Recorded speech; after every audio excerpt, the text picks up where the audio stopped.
Welcome to Silent Screams, where darkness, whispers, and terror await you. Are you ready to confront your fears? Story 1: The Forgotten Stairwell.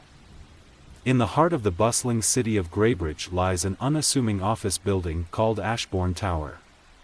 From the outside, it appears utterly ordinary, glass windows reflecting the city's pulse, a revolving door that never stops spinning, and employees bustling in and out with coffee cups and laptops. However, whispers have always surrounded Ashbourne Tower, centering on an anomaly that everyone knows but no one dares to acknowledge: the forgotten stairwell. Legends say this stairwell doesn't follow the building's natural layout. Step inside, and you might never find your way out. Office rumors and janitors' tales tell of people who ventured in, only to vanish without a trace. Some say it's cursed, others dismiss it as urban myth. But every building has its quirks, doesn't it? That's what Eliza thought, until she decided to investigate. Eliza Reynolds had never been one to believe in ghost stories. A junior journalist for the Greybridge Chronicle, she specialized in debunking myths and exposing frauds. Her editor assigned her the piece as a joke, a filler for the Halloween edition: The Forgotten Stairwell, Truth or Myth? Perfect fluff. Eliza. Quick and easy, her editor chuckled, sliding the file across her desk. Eliza rolled her eyes but accepted the challenge. She spent the next 2 days interviewing employees at Ashbourne Tower. Most laughed nervously, brushing off questions about the stairwell. A few, though, spoke in hushed tones, glancing over their shoulders as they described the unnatural silence and the sense of being watched. It's on the south wing, but no one uses it. Management won't even list it on the blueprints, whispered a janitor named Harris. You'd best steer clear. For Eliza, that was the tipping point. Skepticism turned to intrigue. Armed with her recorder, notebook, and flashlight, she decided to explore the stairwell herself. Finding the stairwell wasn't difficult.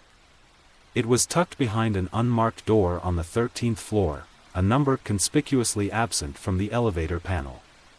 Eliza had to take the stairs to get there, her footsteps echoing ominously in the empty corridor. The door was plain and unassuming, but as soon as she pushed it open, an icy draft swept over her. Her flashlight flickered. The air inside smelled faintly of mildew and something metallic, like blood. The stairwell spiraled both upward and downward, its steps made of worn concrete. There were no windows, only flickering emergency lights casting long, distorted shadows. The silence was oppressive, broken only by the faint hum of electricity. Eliza's first few steps were tentative, her flashlight beam darting over the walls. Strange markings etched into the concrete caught her attention, symbols that resembled ancient runes. As she descended, the temperature dropped, and the sensation of being watched grew stronger. About 20 steps down, she heard it, a faint, rhythmic tapping echoing from below. Her heart quickened. "Hello?" she called, her voice trembling. The tapping stopped. Eliza tried to shake off the unease, reasoning it must be a trick of acoustics. But as she descended further, she noticed something disturbing: the floor numbers weren't consistent. Floor 12 became floor 11, then floor 10. But after floor 9, the sequence jumped back to floor 12, then floor 13. Her notebook revealed a strange inconsistency. She'd recorded the same symbol twice, but in different locations. It was as though the stairwell was shifting, reconfiguring itself. Panic began to set in. She turned to head back, But the door she'd entered was nowhere to be found. The air grew heavier. Suffocating. Shadows seemed to ripple along the walls, darting out of her flashlight's reach. Eliza's footsteps quickened. The sound of her boots drowned by a whispering chorus that seemed to rise from the walls. "You shouldn't be here." The voice was layered, as if a dozen people were speaking in unison. Eliza spun around, her flashlight shaking. The stairwell was empty. But the whispers continued. A figure materialized at the edge of her beam. It stood motionless, its face obscured by a shadow that didn't belong. Eliza screamed, stumbling backward. "Who are you?" she gasped. The figure tilted its head. And for a brief moment, its face was illuminated. It wasn't human. The eyes were hollow sockets. The mouth stretched unnaturally wide. Eliza fled downward, her breaths ragged, her legs burning with exertion.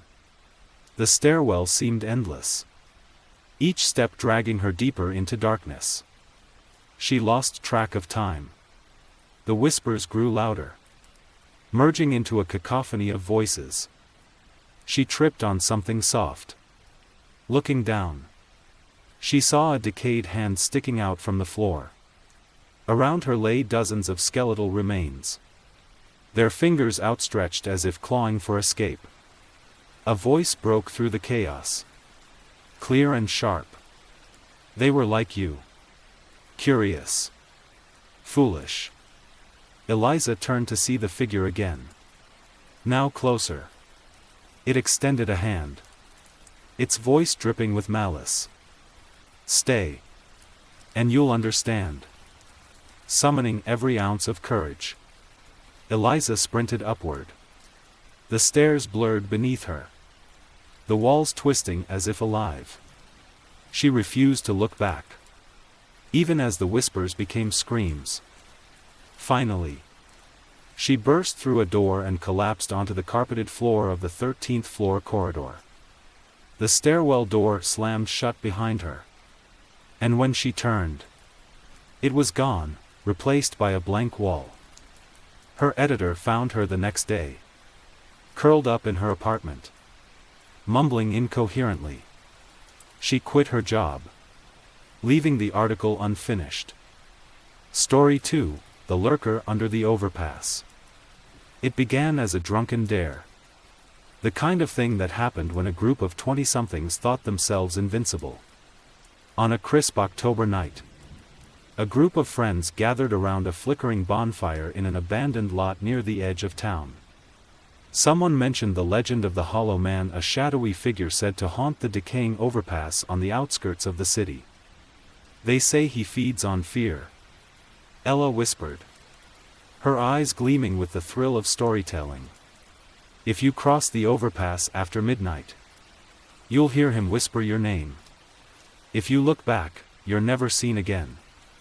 The others laughed nervously. But Nate, always the skeptic, rolled his eyes. "Come on. It's just another urban legend to scare kids. I'll prove it's all nonsense." By 11:45 p.m., they had piled into Nate's rusted sedan, the city lights fading as they drove toward the crumbling overpass. A full moon hung in the sky, casting eerie shadows on the graffiti-covered concrete. When they arrived, the overpass loomed like a skeletal monument against the night sky. The road was cracked and overgrown, with weeds pushing through the asphalt. A faint, metallic tang lingered in the air. "All right. Here's the deal," Nate said, grabbing a flashlight. "I'll walk across alone. No stopping.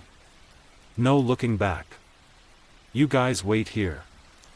The group huddled near the car, watching as Nate stepped onto the overpass. The beam of his flashlight danced ahead of him, illuminating the faint outlines of faded graffiti, mostly crude drawings and cryptic symbols. Halfway across, The air seemed to change. The wind died. And an unnatural silence enveloped the overpass. Nate's footsteps echoed too loudly in the stillness. Then he heard it, a faint whisper. "Nate." He froze, the blood draining from his face. The whisper came again. Closer this time. "Nate." Against his better judgment, Nate turned his head slightly, the flashlight shaking in his hand. At the edge of the beam, he saw a shadow that didn't belong, too tall, too thin, and moving in a way that defied logic. Nate broke into a sprint, the flashlight bouncing wildly. He could hear it now, the rhythmic sound of footsteps behind him. Faster than they should be. The whispers grew louder, overlapping and echoing in his ears. When he reached the end of the overpass, he collapsed, gasping for breath. The others ran to him, their faces pale with worry. "What happened?" Ella asked, kneeling beside him. I saw something," Nate stammered. "It wasn't human." Ella's face darkened. "You turned around, didn't you?" Before Nate could answer, a low, guttural sound echoed from the overpass, a sound that didn't belong to anything alive. Over the next few days, Nate became increasingly withdrawn. He complained of hearing whispers, even in broad daylight. Shadows seemed to follow him, lingering in corners and darting out of sight when he turned his head. The group grew concerned, but no one could explain what was happening. Ella, desperate for answers, began researching the legend of the Hollow Man. She uncovered accounts of others who had dared to cross the overpass and mysteriously vanished. The few survivors spoke of whispers and shadows that haunted them until they disappeared. One night, Ella and the others decided to confront Nate at his apartment. They found him huddled in a corner, his eyes bloodshot and wide with terror. "He's here," Nate whispered. "He's always here." As if on cue, the lights flickered, and the room grew cold. A shadow stretched across the walls, impossibly long and twisting. Realizing they couldn't run forever, the group decided to return to the overpass to confront whatever was haunting Nate. Armed with flashlights, cameras, and a desperate plan, they ventured out on a moonless night. As they crossed the overpass, the whispers began. Faint at first but growing louder with each step. The shadows seemed alive, shifting and merging into a single towering figure, the Hollow Man. Its form was indistinct, a mass of darkness with piercing, empty eyes. It moved toward them, each step sending a wave of cold dread through their bodies. Ella, clutching a makeshift charm she had crafted from her research, stepped forward. "We're not afraid of you," she shouted, though her voice trembled. The Hollow Man paused, its empty eyes narrowing. For a moment, the whispers stopped, and the air was deathly still. Then, it lunged. The group scattered, running in different directions. Ella felt a hand grab hers, Nate, pulling her toward the edge of the overpass. "We have to jump," he yelled. Before she could protest, they leaped off the side, landing in a tangle of weeds and dirt. When Ella looked up, the overpass was silent and empty. Nate didn't make it. His body lay crumpled nearby, his face frozen in an expression of pure terror. Ella never spoke of that night again. The others moved away, unable to face the memories. But every now and then, Ella hears whispers when she's alone. And sometimes, late at night, She swears she sees a shadow standing at the end of her bed. Watching. Story 3, The Vanishing Staircase. It began, as many urban legends do, with a dare. The whispers about the vanishing staircase had circulated around the town of Greenwood for decades. Everyone knew someone who had seen it or almost climbed it. But the stories were inconsistent. Sometimes the staircase appeared deep in the woods. Other times at the edge of the abandoned quarry. And occasionally even in the basement of the derelict Ashworth Manor. No matter where it showed up, one detail remained constant: those who climbed it were never seen again. For Alyssa, Mark, and Jenna, 3 college friends who thrived on ghost hunting and urban exploration, the vanishing staircase wasn't just a myth. It was a challenge. They had spent months researching every fragment of information they could find: cryptic posts on obscure forums, grainy photos on Reddit, and even a mention in an old Greenwood newspaper from the 1970s. Their obsession culminated in one conclusion: the staircase would appear in the Greenwood forest during the week of the harvest moon. The night was cold and unnervingly still as the trio ventured into the forest with flashlights and a GoPro. The towering pines seemed to lean closer with every step, their branches forming skeletal silhouettes against the moonlit sky.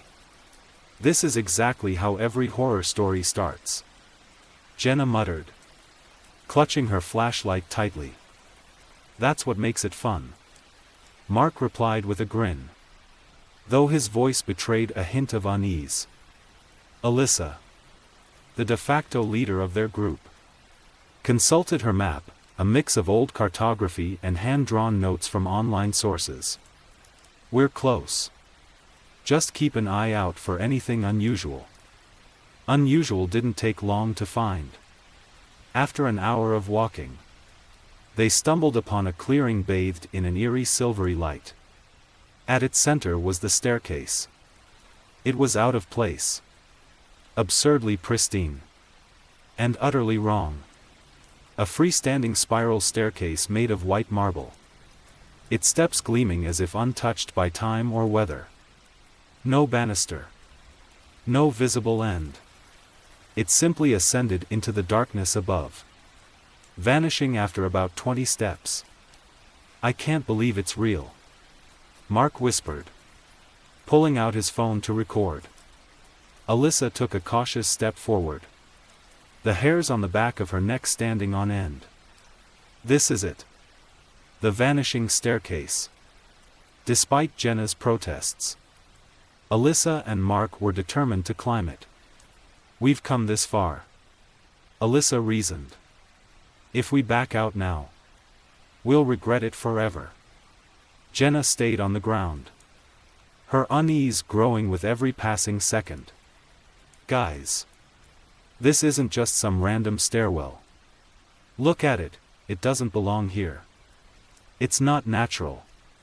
Ignoring her, Alyssa placed her foot on the first step. Nothing happened. Mark followed suit, and they began to climb, their excitement overcoming their fear. As they ascended, the air grew colder. The sounds of the forest, chirping crickets, rustling leaves, faded until there was only an oppressive silence. Each step felt heavier than the last, as if the staircase itself were resisting their progress. From below, Jenna watched in horror as her friends climbed higher and higher, their forms growing faint and distorted, like a mirage. Alyssa, Mark, come back down, she screamed. But her voice seemed to vanish into the void. Halfway up, Alyssa paused, looking back at Mark. Do you hear that? She asked, her voice trembling. Hear what? A faint whisper, barely audible, was emanating from above. It was rhythmic, almost like a chant, but the words were incomprehensible. Mark hesitated. Maybe we should stop, Before he could finish, the staircase trembled, and the steps below them dissolved into nothingness. On the ground, Jenna watched in terror as the staircase disappeared entirely, leaving her alone in the clearing. Her friends were gone. Desperate, she called the police. But when they arrived, there was no sign of the staircase. The clearing looked untouched, as if nothing had been there at all. The authorities dismissed her story as hysteria. But Jenna knew what she had seen. In the weeks that followed, she became consumed by guilt and paranoia. She avoided the forest, but the staircase seemed to follow her. She saw glimpses of it in her dreams, in reflections, even in the shadows of her apartment. One night, unable to bear it any longer, she returned to the forest. The harvest moon was gone, but she hoped to find answers, or closure. The staircase was waiting. This time, Jenna didn't hesitate. She climbed, the whispers growing louder with each step. Unlike Alyssa and Mark, she didn't feel resistance. Instead, the staircase seemed to welcome her, pulling her upward. When she reached the top, she found herself in a vast, endless void. Shadows twisted and writhed around her, and the whispers became deafening. Alyssa and Mark were there, or at least, what was left of them. Their faces were pale, their eyes hollow. They moved like puppets, mouths forming silent screams. "You shouldn't have come," Alyssa whispered, her voice echoing in the void. Before Jenna could respond, the shadows enveloped her, and she felt herself falling, endlessly falling. Weeks later, a new post appeared on an urban exploration forum. "Has anyone heard of the vanishing staircase? I think I found it. Heading to Greenwood Forest this weekend. Wish me luck." The legend continues.